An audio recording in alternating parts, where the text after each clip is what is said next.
Welcome back. So let's exit domestic issues now and go to our regional frontiers and look at matters just as important.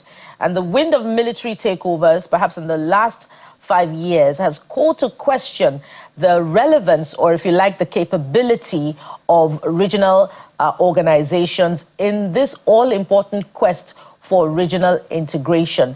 Now, one organization that is leading the conversation, well, a representative of that organization joins us this morning on the program to look at this very important matter. And joining us on the program this morning is Professor Ekaite Ikpe. She's a director, African Leadership Center. Professor Ikpe, thank you for joining us on the program. Thank you so much for having me this morning. And so we've seen a number of coups. In fact, another has joined the fray in the last few weeks, that of Madagascar. And, you know, this calls to question the relevance of regional bodies in, you know, upholding the values of democracy. And your organization is reflecting on that as well. What are the challenges of, you know, ECOWAS or the African Union, or what exactly is wrong with the framework, the mechanisms for conflict resolution as we, you know, continue the age-long quest for regional integration? Thank you so much for that question. I think it's a very opportune time to be having this conversation. We're at a moment where ECOWAS is celebrating its 50th anniversary, having been established in 1975. And while we look at the challenges of the moment, you've highlighted some of them just now, we mustn't forget how significant this organization has been to thinking through extensive conflict on the continent, to regional economic integration as well, and to building precisely the normative frameworks that were designed to help us think about inclusive democratic governance. So I know there's a risk of coming to a conclusion that we need to jettison this infrastructure, and I think that would be a misstep. I think the moment we're in calls for us to review and to reflect, to think about how this institution has been pivotal to the successes within the region, how it has set West Africa apart on the question of regional integration. In fact, for many other regions on the continent, the work of ECOWAS until recently had been held up as a model to bear in mind, to think about, if you recall, the sort of interventions, innovative interventions that went in to address the wars in Sierra Leone and Liberia, for instance. This set out a new way of thinking about peacekeeping. So I think we must recall the importance of innovation that it has put through. Nevertheless, we are part of this conversation that's going on around the 50th anniversary of ECOWAS at a conference titled Reimagining West African Regional Cooperation and Integration, Alternative Futures. And we've set it out in that way because we want to think of the future. This is also being organized with the Africa Public Square that has been set up by the African Leadership Center and is co-convened with the Amandla Institute, Codesria, and Wathi. And here we are asking one of the key questions we're putting forward for debate, for reflection, is whether regional integration is possible without regional organizations, right? Where we recognize, we understand it is necessary. The African continent, West Africa, cannot engage on a global stage on an individual basis. We have to do this as a collective. Right. But it is a moment to think about that collective and whether this is the best approach for the future as we see it. Professor Ekaite, I mean, you have indeed laid a very interesting background. So for many, I'm just looking at some of the countries now in this region, for many, they say ECOWAS, they argue that ECOWAS has become really weak over time.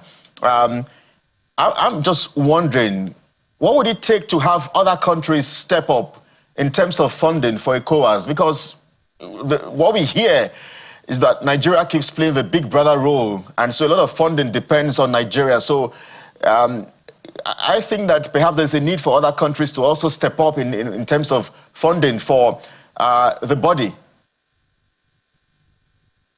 Yes, I think this is a very key question. It's a question that we have to engage with at the level of ECOWAS, at the level of the African Union, for instance, and it points us actually to the roles that various countries play within these setups. There is an expectation that Nigeria should play a larger role, and I think that is a well-founded expectation. Nigeria is indeed, has the largest economy in the region, in terms of GDP, has the highest levels, and has had a lot of influence within ECOWAS itself. So I think it's important to think of that balance, both in terms of its contribution and what it's delivering. And I think some would argue that actually that expectation that Nigeria should step up to drive the institution, as it has done in the past, has been a miss. And there are questions around whether we see Ghana stepping into the fray rather more than we have seen in the past.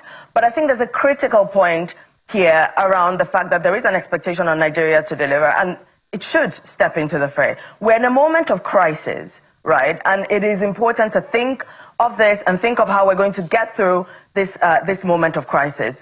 The point that was made earlier about I think it was made about the alliance of Sahel states, which of course is a huge threat to the institutional framework of ECOWAS in this moment. It requires that the larger economies, the more powerful ones, step in to think about how to assuage a lot of the contestation that is going on in this moment. I don't think it's unfair to expect Nigeria to step up to the plate. It should be doing that. And while we're expecting Nigeria to step up and, looking to her for more funding, there's also another matter that is critical to the stability of ECOWAS, which is conflict resolution. We've seen the exit of Mali, Niger, and the third country, and prior to that time, Mauritania.